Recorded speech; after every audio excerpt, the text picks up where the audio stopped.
So we are going to assume that there are incoming signals x1 and x2, which are always approximately 0 or 1. Okay? And being XOR, when it's both close to 0 or both close to 1, the output should be 0.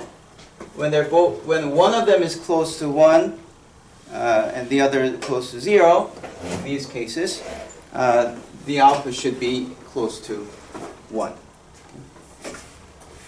So that's what kind of neural network we want to build.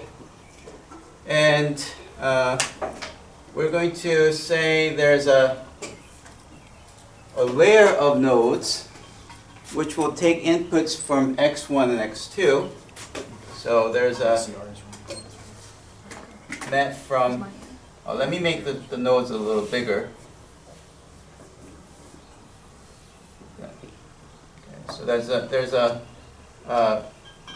a link from x1 to the first node and x1 to the second node. There's a link from x2 to the first node and x2 to the second node. And initially, the node is going to calculate z.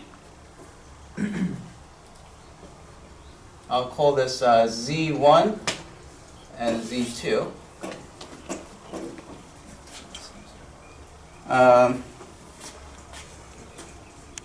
And it's going to give A1 and A2.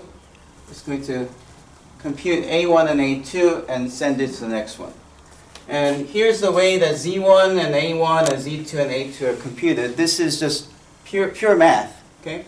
So there will be some predefined value W11. I'm going to put as 11 because it goes from the first node to the first node. Okay? First node is the input layer. So this is the input layer. And then the first node to the next layer. Okay?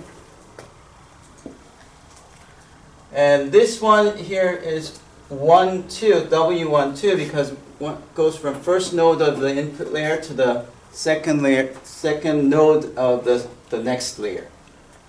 And this one would be, what should I call this? W21. And W for weight. Okay, so I said these W's are called weights, right? W-E-I-G-H-T, weights. Okay. W's are weights. And then W22. And let me write down what Z1 is. Z1 is going to be W11 multiplied to X1 plus W21 multiplied to X2 plus a bias. So I'm going to call it as B1. Okay? And then Z2 is W12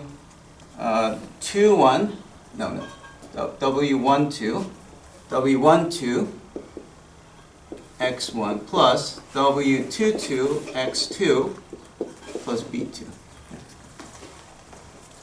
Now once these are defined, then the value of the sigmoid applied to this Z1 will be called A1, and A2 would be value of the sigmoid applied to Z2.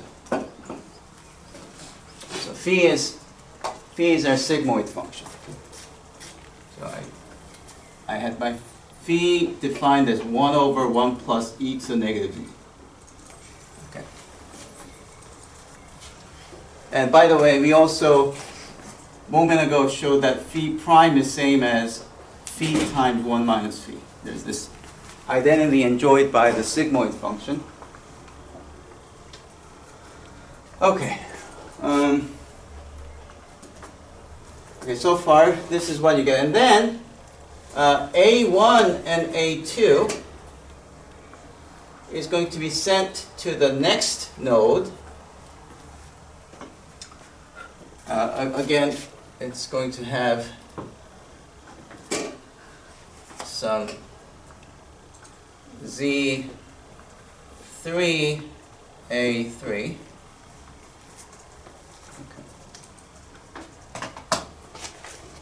And there, every connection should have some kind of a weight, okay? So I'm going to put U1 in here and U2 in here. And again, it's the same story. Z3 would be, this weight is multiplied to the input. A1 flows into A3, right? So it will be, Z3 will be U1, the weight being applied to the input A1, and also U2, the weight U2 being applied to A2, and then there should be a bias. I'll call that bias C. And then A3 would be phi applied to C3.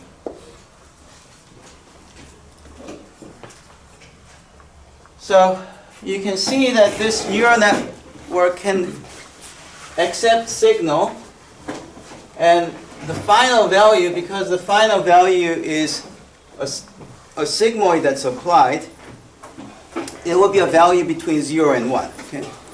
And what we are trying to do is, if this neural network gives you a signal output of close to 1, then we'll say this neural network says that the outcome of those two signals should be 1. If it's close to 0, the outcome of the signal should be 0. Okay? So that's how you think about this. But initially what we're going to do is we're going to just put some random weights on it. Okay? So W11 through W22, B1, B2, C, U1, U2, the weights and biases, those will be just random values. Okay? Which means that a priori there's no reason this machine should work well, right? It's not going to do a good job. Yeah. It's not going to give you the output of 0, 0, and 1, 1 as we want. It's going to give you something totally random. Right? Like this could be 1, that could be 0, even if they're nearby. So many things could happen. Right? So that means we have to train this machine. So how do we do that? That part is really at the heart of neural network. If you understand how the neural network is trained, then you've understood neural networks, and so many other deep neural network schemes can be understood once you understand how this simple system can be trained. Right? So let's try to work on that one. So what you do is now the output of this is sent to an objective function. So what we do is we gather all the outputs. So think of it like this.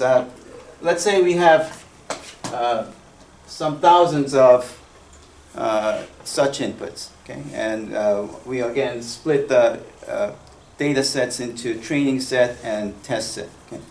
So we take all the training sets and start feeding into this network, and you just make them calculate all of them, right? And then it's going to have many, many outputs, right? And then we can compare that with the true output it should have. Okay? So let's say y hat is the output of this machine, and no, actually, y hat is y is the true value of the output. It should be either 1 or 0. And then we take ln of y hat, whereas y hat is the output of this machine, plus 1 minus y, ln of y, 1 minus y hat. I need some more room. Let me rewrite.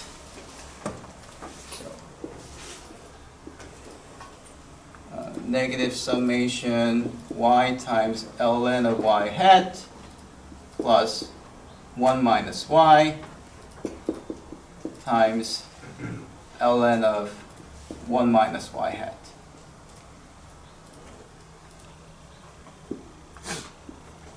Okay, so that this much is called the cross entropy. We have talked about this many times when we were doing the logistic regression. I explained what this does. This gives you the cross entropy. So what we do is we have a bunch of x1 and x2 as inputs. So x1, x2 you put in, it produces the predicted value from the machine, and you also have the actual value you want, right? And then you calculate this value, plus you put the next training data, feed everything in, and then you calculate this and add again and again and again and again. You add everything, okay? And now the goal is the smaller this value is, the better your approximation will be. Okay, this machine will be more accurate if this becomes smaller and smaller. Okay? So think of it like this. If the actual value is 1, but the machine produced a value close to 0, say ln of 0.1,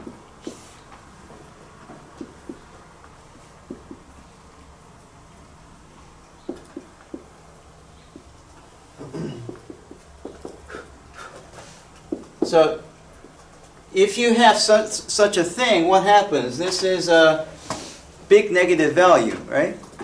So you get overall a big positive value.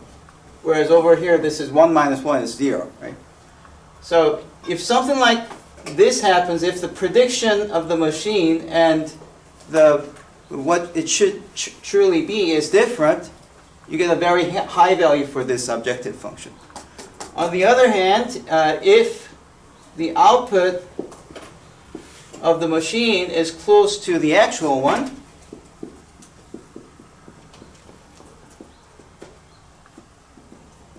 well, the second one will be 0. Then ln of 1 is 0, so ln of 0.9 is also close to 0. So you get that this value will be close to 0. And also, you can say it's the same thing when the output should be 0. If it was 0, then this one will be 0, whereas this is 1, and this will actually be a small value, whereas this will be big. So you can try all the 4 possibilities, and you realize that, oh, the way to make this objective function 0 is for the output to closely mimic the true desired output. Okay? Yeah. Okay. So that's what we do. So first, you calculate the cross entropy. Now, cross entropy is not the only objective function you can use. There are many you can put for the objective function, but the most widely used ones are the cross entropy or just simple sum of square difference. Okay. So this is called sum of square error. The prediction and the actual value, subtract them and you just add them, add them. So that's another one. And depending on the problems, you choose one or the other. People prefer this one over this one because although this one's easy to calculate, this one, for some reason, sometimes it doesn't get trained well. I can't explain why at this point, but it's just sometimes this doesn't work as well as the cross entropy. Okay, so we have that. So in other words, by putting on an objective function, you have a system for grading the performance of the machine. If this value is small, then this is doing a good job. If this value is big, that means this is not doing a good job. So that's a good way to see. Okay. All right. And then let's just say this is f. The value of the total sum after plugging in all the training set is this f. Okay. And our goal is now think of f as a function of W11, W12, W21, W22, B1, B2, U1, U2, C. Okay. In other words, see, once you have picked your training set, right, you're not going to change the training set. Okay? You're going to fix the training set.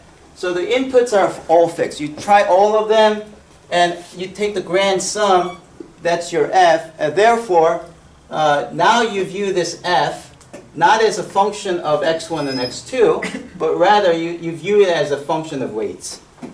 Does that make sense? You're changing the viewpoint. When you're using the machine to determine what the output should be, you're really thinking of it as a function of x1 and x2. But now, after you sum them over all the possible training sets, you forget the fact that x1 and x2 are some arbitrary input. Those are actually given predetermined. And all we want to do is we want to tweak these values so that this final f will be minimized. Okay?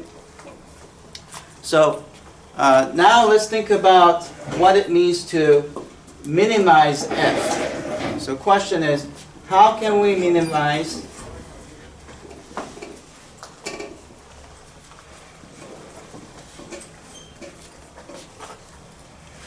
f?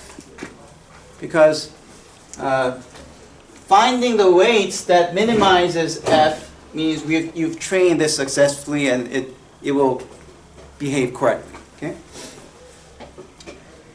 And to simplify this, just think about the following. If you have a two-variable function, x1,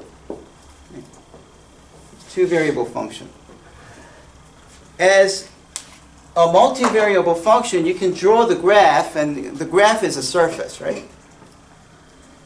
And saying that you want to find x and y that minimizes f is like you're walking on a terrain, and you're looking for that one spot which is like the bottom of a valley. Okay, that part is what we want to find. Okay, how do you find that? This is a very big problem. And lots of papers and lots of hours of research has been done just to figure out the best way to get this one right. Okay? But the most primitive way of doing things is to use something called the gradient descent.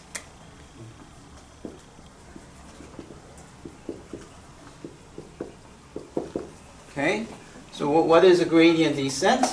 Well, so let's think of xy as some kind of a terrain. And you can think of this terrain map, right? So let's say this is the bottom of the valley, okay? And there's a mountain here.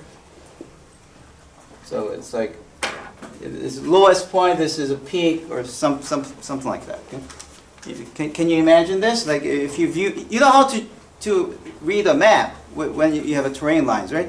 So if you have level curves, then at any point, let's say your initial x and y is picked randomly. Yeah. So you appear someplace randomly on the map, and you have to decide where to go. Well, the direction you should go, because you don't have the knowledge of the entire map. If you did, then why would you do this? Let's say, like these are really uncharted territories. We don't know what's there. But what you can do locally is to find the gradient, and gradient is simply you just differentiate by x and differentiate by y, right? That's what a gradient is, right? So it's called so. If you have f like that, then grad of f is f differentiated by x and f differentiated by y. It's also denoted as nabla f. Do you remember seeing this in multivariable calculus? Right. Yeah. So does anyone remember what the geometric meaning of the gradient is? It's a direction where... Nobody? I guess it's been a while. It gives you the fastest increasing direction. Okay. The gradient has a bunch of properties. First, it should be perpendicular to the level curve passing through that point. Okay. And it points to the direction that's fastest increasing. Which means if you take the gradient of f and put a minus, this is going to, the negative gradient is going to tell you the direction where you're descending the fastest. This will be the direction, negative gradient of f will be the direction that makes f minimize the fastest. That's what you know, okay? So you take this direction, that's gradient descent. And what you do is you go that direction, but then here's another problem. You don't know how far to go. In fact, in many cases, the gradient of f might be a huge vector, where if you go, you might just go past the desired minimum. Right? So what you do is, instead of doing that, you multiply a very small lambda value to, so lambda is something like 0.1 or 0.01 or some very small value. And what you do is you start from here and you move by negative lambda times gradient of f. So you take a very small step. So imagine that you're walking on this terrain and you're tiptoeing in the direction where the f is decreasing. Okay? So you go there, and then once you have moved that much, and then here you calculate the gradient again. Okay? And then you tiptoe again. And at some point, it's going to, the tiptoeing direction will change so that eventually it's going to lead you to the bottom. Okay? That's the idea. That's what's called a gradient descent. Okay? In multivariable, in this case, when you have 1, 2, 3, 4, 5, 6, 7, 8, 9, when you have nine parameters, then gradient will be all the possible derivatives with respect to these parameters. Okay? And that's a gigantic vector, and you take the negative of it, and you multiply something called lambda, which is called the learning rate. Lambda for L, which is for learning rate. You multiply that, and then you add that value to the original value of W11, W12, all these values, and then the weights get updated, and then you do the gradient descent over and over again. Okay, so that's the basic idea of gradient descent. Okay, so your plan is to calculate gradient of f, which is this gigantic vector, so partial derivative of f with respect to W11, partial derivative of f with respect to W12, partial f with respect to W21, and so on until you get partial of f with respect to c. All of these. Okay?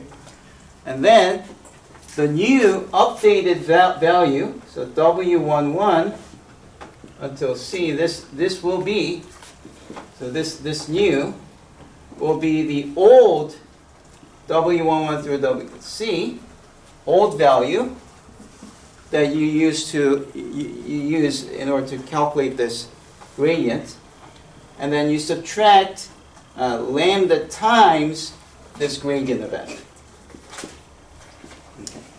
So you do that, and that gets updated, and you do this again and again, and after many iterations, maybe 1,000 times or 10,000 times, eventually your values W11 through C is going to get a value that would minimize f, and when it does minimize, then you've trained your system, and when you try to apply this to your test set, you will see that it did work correctly. So it works like magic. It works. Okay?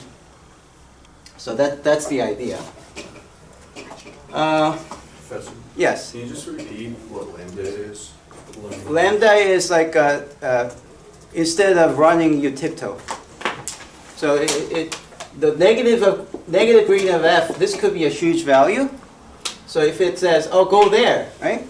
But then you say, oh, no, don't go too fast. Just the multiply some lambda, some small value, so that it doesn't go this much, rather it just goes tiny step. Okay. So, and this one you also have to tweak. Yeah. Now, there are several other models. So there's something called gradient descent with momentum, where you do a previous, so let's say this is your initial gradient descent direction, and then the next one says go there. The next gradient says this, but then you use the previous, you take some portion of the previous one and do a vector sum so that it doesn't change direction so quickly. And yeah, sometimes that helps to get a consistent direction so that you keep moving to a direction, eventually arriving there. Because sometimes you might have a gradient descent like going spirals, or it might go to the gradient, but then it might be spiraling down, and sometimes that's not really desired. So yeah. Yes. Why is the cross entropy also known with the weights, with the function of the weights? Cross entropy is this. These are weights. What do you mean?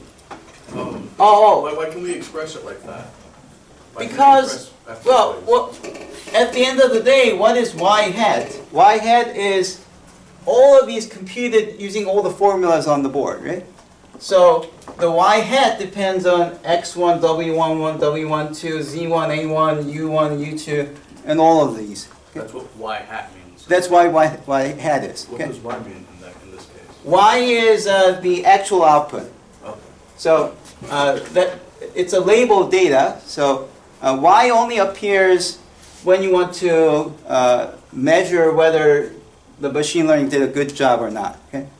The machine gives you an output, okay, and that output is y hat, and you want to compare it to the actual value it's supposed to give you, and it gives you this overall value, grading whether it did a good job or not. Okay. Now to continue what I was saying, so y hat really depends on all of these. Now z1 and a1, these are all computed with the weights, right? So you can really say that f is a function of x1, x2, and all of these. But then we're not just doing a single input of x1 and x2. We're doing all the possible inputs of x1 and x2, right? And these are fixed. So when we do the grading, we fix the inputs with all the test sets. And then since those are fixed, only the parameters, the weights and biases, those are now something we can tweak. Okay? Does that make sense? Yeah, it makes sense. Right. Okay. So that's the plan, which means now we have to calculate what, for example, round def round W11 is. Okay? So that's now a multivariable calculus question. So once you have been convinced that we need to know these partial derivatives, let's try this. What is round def round W11? Okay. So for now, let's just assume that x1 and x2 is just one singleton, so that the sum is not done. You just have a single pair of inputs. And at the end of the day, because it's just a sum of these things and derivatives is linear, all you have to do is just whatever result we get, we just have to add it for all the possible x1 and x2. Okay, so we're just going to ignore the summation for now. So this will be your output, and let's see how to calculate change of f with respect to change of W11. Okay. So let's look at the influences of W11. So f is being influenced by this A3, right? Okay. Which is computed from Z3, which is computed from actually two things, A1 and A2. Is that right? And then A1 gets computed by W11, W12. It also depends on x1 and x2, but we were fixing x1 and x2 as some value, so we're not going to say that. These are this is W21, right? So W11 and W21 gets fed into here, right? You could also stick in a Z1 here. Let's see, A1 and Z1. And Z1 is depending on W11 and W21. And here this is W12 and W22. I'll stick in a Z2 here. Okay, so that's the dependence diagram. And I want to know the influence that W11 has over F. Now the multivariable chain rule says just follow through all of them, write down the chain rule, and then if there are several routes from one to the other, then you have to add up all the possibilities. This one has a tree structure, so you don't really get to see two different routes. It's rather simple, but in some cases, you may have more than one route influencing the next one. Okay. All right. So let's write down the chain rule. So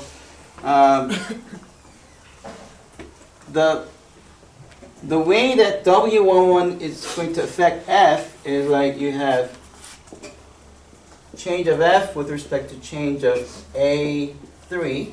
Right. F will change with respect to A3. And then A3 is going to change with respect to Z3 times Z3 is going to change with respect to A1. And then A1 is going to change with respect to Z1. And then finally Z1 would be changing with respect to W11. So that's a gigantic chain. Now, yes? Why don't you include your biases in? Oh, thank you. I forgot the biases. This one also has B1, and this Z2 has B2. And Z3 would have? Z3 has A1, A2, and then U1, U2, and then C.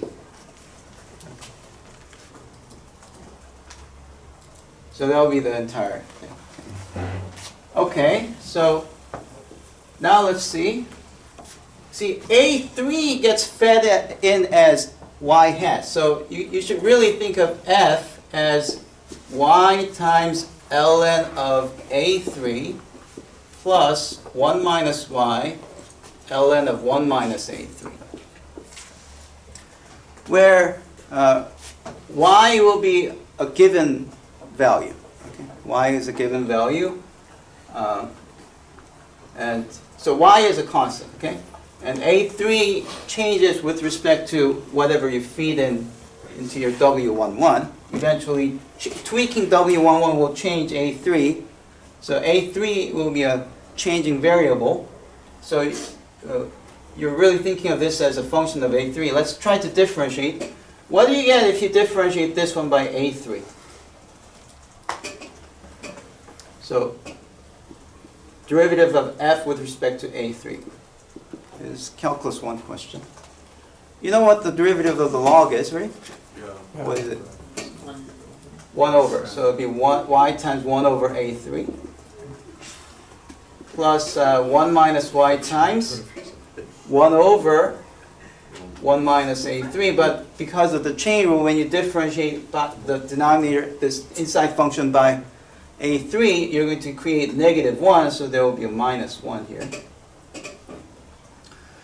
And then if you make common denominators as a3 times 1 minus a3, it's going to be y times 1 minus a3, and then minus a3 times 1 minus y. And simplifying this gives you, let's see, y and then a3y. No, let's see. Oh, minus a3y plus a3y will cancel. So you just get y minus a3. Oh, I forgot a minus sign in front. Sorry. Minus over O over a3, 1 minus a3 with the overall minus sign. So I can use the minus sign to switch these two around. So it's a3 minus y. Okay, so it's a straightforward calculation, calculus 1 level. So it's going to give you a3 minus y over a3 times 1 minus a3. That's what we got for this one. Okay. All right, how many more do we have to go? 1, 2, 3, 4. 4 more, okay. We have to. All right, yeah, we have to. Yeah, you really need to see this, okay? All right, so what is a3 differentiated by z3? Well, a3 is phi of z3. So if you differentiate phi by z3, I know that this is true, right?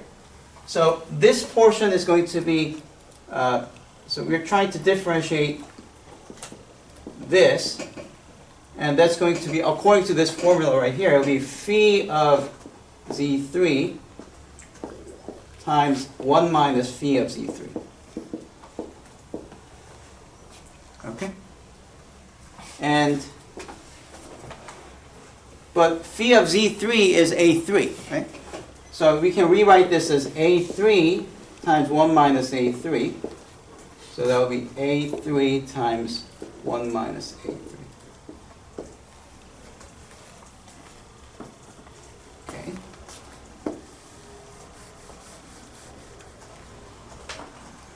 All right, now z3 differentiated by a1. By the way, you notice that these two cancel, right? So it's nice. That's one of the nice things about having the cross entropy at the end. So in many cases, people put the sigmoid at the last output so that when you do this calculation, they somewhat nicely cancel with the derivative of the cross entropy. Okay, so z3 differentiated by a1. Let's find z3. This is z3, right? What is this differentiated by a1? Well, a1 is here, right? So that's just u1, isn't it? Yeah. If you differentiate this by a1, it's just u1. Okay. And now a1 by z1, you're differentiating this by this. With the same story as before, if you differentiate with the sigmoid, it's using this property, it's going to be a1 times 1 minus a1. Okay, and then z1 by w11, what's that? Here, z1 is w11x1.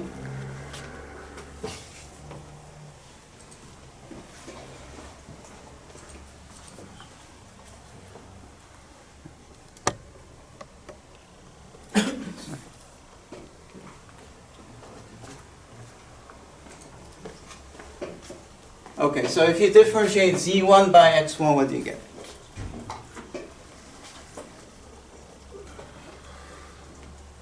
Not x1, sorry, w11. Would you just get a constant one? No. You're differentiating by this, what do you get? Oh.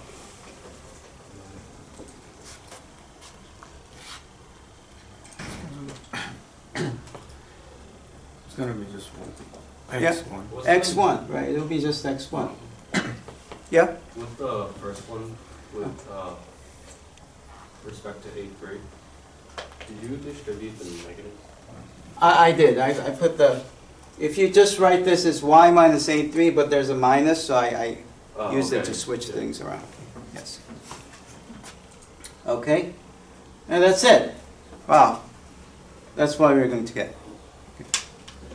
And if you do it for one of them, it's not that bad for the other ones. It's like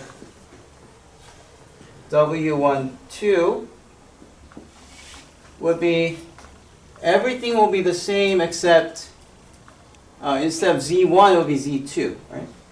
So it will be, so let's just name things a little bit.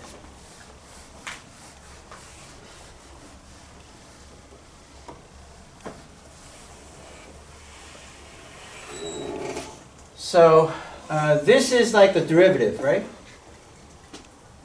And, well, this is also derivative, but it's derivative of the sigmoid. Right?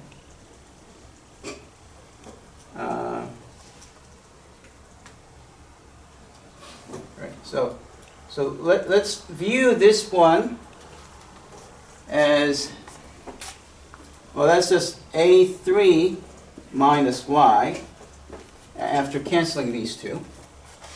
It's u1, a1, 1 minus a1, x1. And this is like the error. It's a discrepancy. A3 is really y hat, right? So y hat minus y, that's the discrepancy between the two outputs. And then you have u1, which is the weight going out. So yeah, all right. So let me do this one first, and then we'll talk about the other cases. What's round F u1?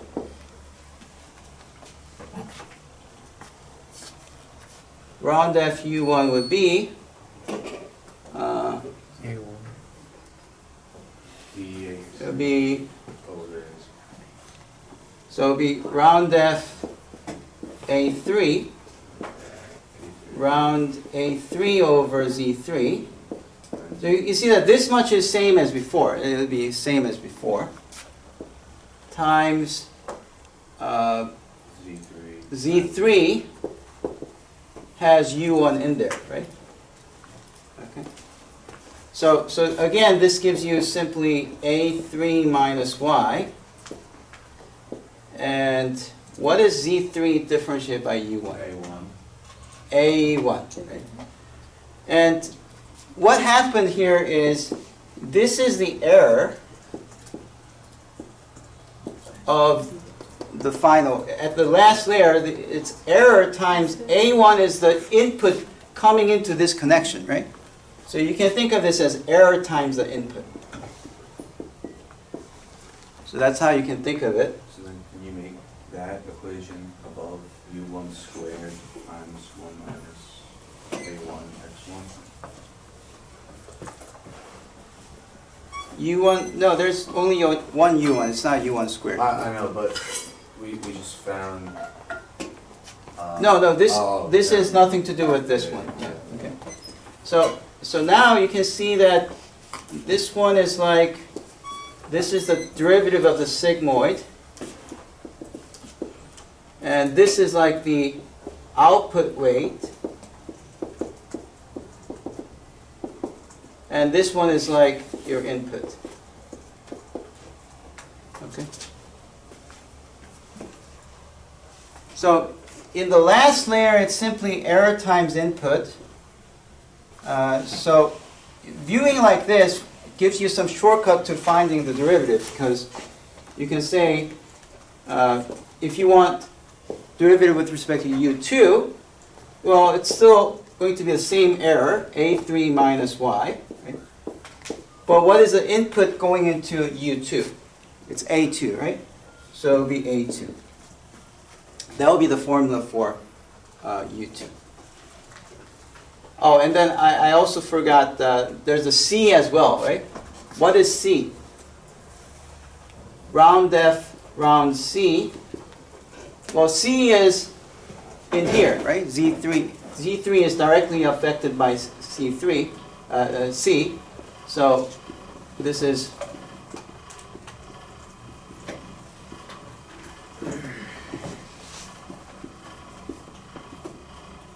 like that.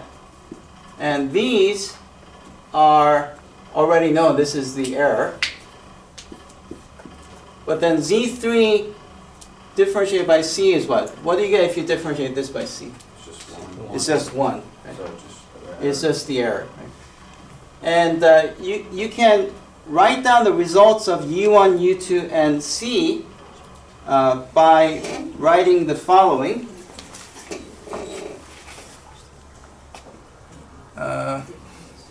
Let me erase this now. So it's like this U1, U2, C is error times A1, A2, 1. Oh, not that one, sorry. Partials. Partials. So round F, round U1, round F, round U2, round F, round C is this one. Error times this. It's a scalar product of error to A1, A2, 1. And that's what's called back propagation. See, so after this, what do we do? That means the new U1, U2, C, the new guys, will be the old U1, U2, C minus some learning value times the error times A1, A2, 1. That's what you have to do. Right? So this U1, U2, and C will get updated by this line of code. And what happened? This error got propagated to teach exactly how the coefficient must be, or the parameters must be tweaked. Right? So that's the idea. And therefore, I want to do the same thing for W11. So see, round F, round W11 was A3 minus Y times the outgoing weight times the derivative of the output times the input to x1, right? So once you know this structure, you can rewrite all the other ones, including the biases as well. So W21, for example. See, W21 is going here to there, right? So over here, it has the same structure as W11's derivative. So up till here, it's exactly the same. But then here, the input coming into W21 is x2. So that's the one that gets different, that gets multiplied.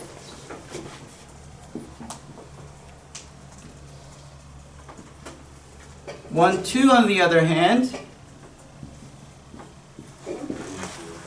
well, 1, 2 goes to A2 and goes through U2, right? So this U2 gets involved, and it'll be A2, 1 minus A2, times x1, right?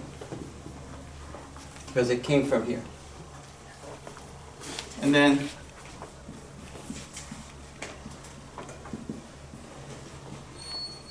A3 minus y, it will be, this will be going through U2 again, A2, 1 minus A2, but then this one has the input as x2. Now let's see if you manage to figure out how this works. So what is round f round b1? Can you tell me? What would that be? b1 is in here, okay? A3 minus y. Yes, It would be the same as round F, round W11, just right, change the X1 to B1. yes. No, not b1. Or, If you differentiate by b1, what do you get? Just 1. You get 1. So the biases are like something that always has an input of 1. That's how you can think of it, right? So when I wrote z1 as w11 x1 plus w21 x2 plus b1, this is like w11, w21, and b1, these weights being multiplied to the input of x1, x2, and 1. So you can think of, when z1 is computed, you can think of these as weights being applied to some input, but the bias always acts on the 1 as your input. Okay? So when you differentiate by b1, you get 1. If you differentiate by w11, you get x1. That's why you have this one. So that's a way to think about it. Okay? So you have that, and then round f, round b2 would be a3 minus y, u2, a2, 1 minus a2, times 1, just like that. And therefore, you can think of, so if you say w, so let's just say c is u1, capital U is u1, u2, and c. So that this one can be written as derivative with respect to u of f. Okay? As that thing. So capital D of u means that you're kind of taking the gradient only with respect to these three variables. Okay? So if I say W is these weights, W11, W12, W21, W22, and then B1 and B2, then we can talk about the entire derivative of F with respect to W as every one of these have the error, A3 minus Y, right? So you have the error. So this is what we're going to call the error. And the error is getting back propagated, right? And then I see that U1, A1, 1 minus A1, it's either this one or the other flavor. So you have two flavors, right? So it's either U1, A1, 1 minus A1, or U2, A2, 1 minus A2 as a matrix times times x1, x2, 1. So that's what's going to happen. Yeah. And you can check that this is indeed right. Oh, okay. So I really should be writing this W as a.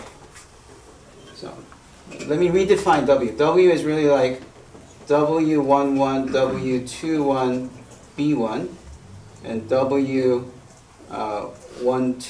W22, B2. So that if you do dW of F, you actually have to write down the F partial derivative with respect to W11 as this corner. So the result of this left side should be a 2 by 3 matrix, okay? And this does give you 2 by 3 matrix. This matrix multiplication, this is a single element, so this gets multiplied to this as the first element derivative with respect to W11. This times this gives you the second element derivative with respect to W21, and so on and so on, okay? So that's going to be our dWf, right? And once we have calculated everything, we can just now delete all, and now have an update rule.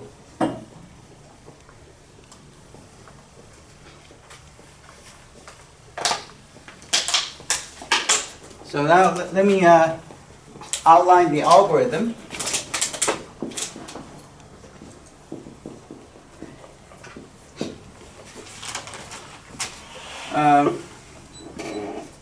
So assuming you have a training data ready. So we've split the training and test ready. And then we take all the training sets and compute.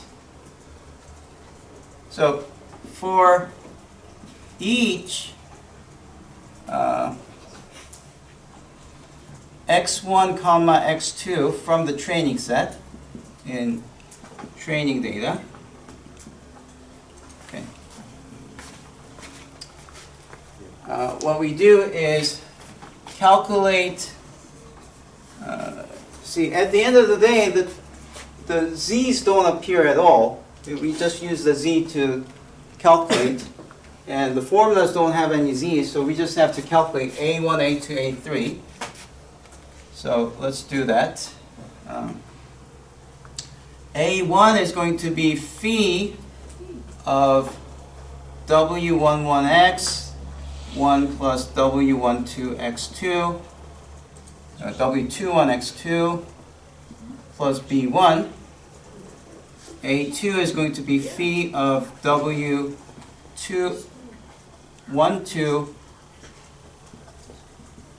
x1 plus W22x2 plus B2. And then A3 is going to be phi of U1 A1 plus U2 A2 plus C. Okay? And then we have everything ready. So, and then error is going to be y, the actual value of the y that corresponds to x1, x2, minus, no, it's A3 minus y. It should be A3 minus y. That's your error. And once you have these ready, then you can compute dUf is going to be the error times this vector, A1, A2, and 1. And then dW, sorry, this should be capital U. dWf is going to be that formula, error times U1, A1, 1 minus A1, U2, A2, 1 minus A2, times X1, X2, and then 1.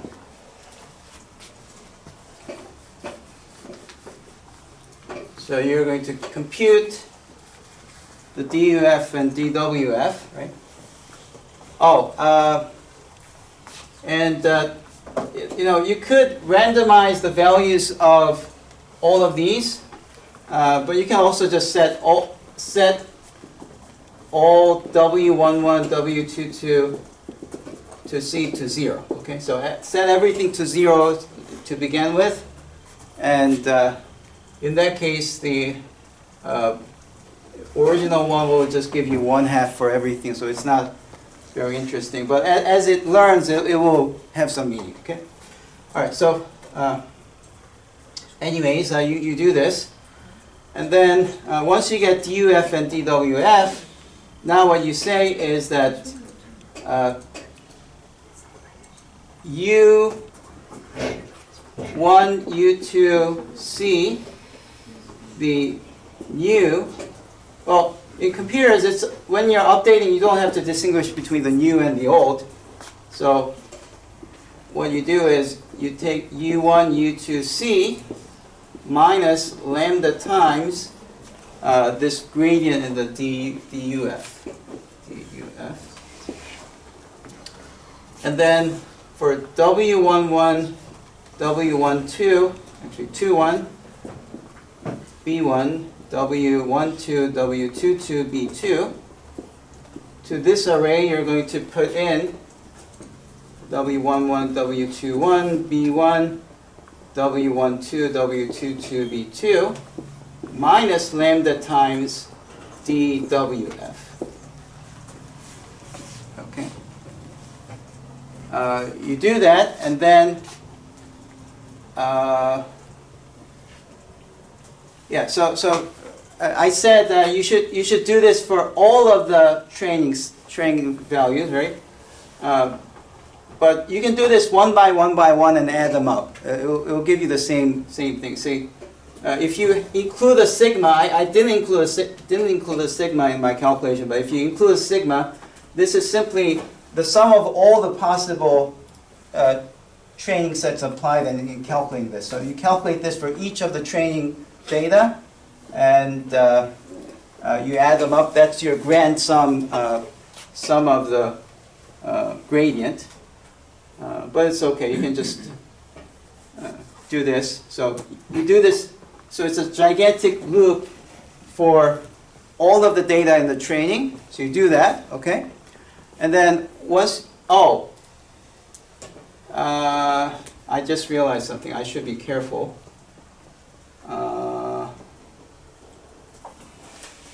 Okay. So I should be careful. So what I need to do is I should do plus equals here and do the loop here, okay? So that I first calculate the gradients, which should be the sum, that's the summation for all of the training, okay? And then only after finding the total gradient after updating everything, then you can go over here and then do the gradient descent. So gradient descent should be done once after trying all the training sets through this data, okay? So that's done. Okay, so this, I said it's plus equals, meaning that you accumulate the value of these things, okay? So we keep accumulating the value of DUF and DWF. So grand total will give you the actual gradient after you compute this, right? And then once that's done, then you update, right? And now this entire thing is repeated, say 1,000 times or 1,000,000 times or something, okay? So that you're gradually tweaking the values of these parameters so that it would optimize, okay? And once it's fully trained, then you can test this on the test set and see if it works or not, okay? So that's going to be our plan. Thursday I will show you how it's applied, okay?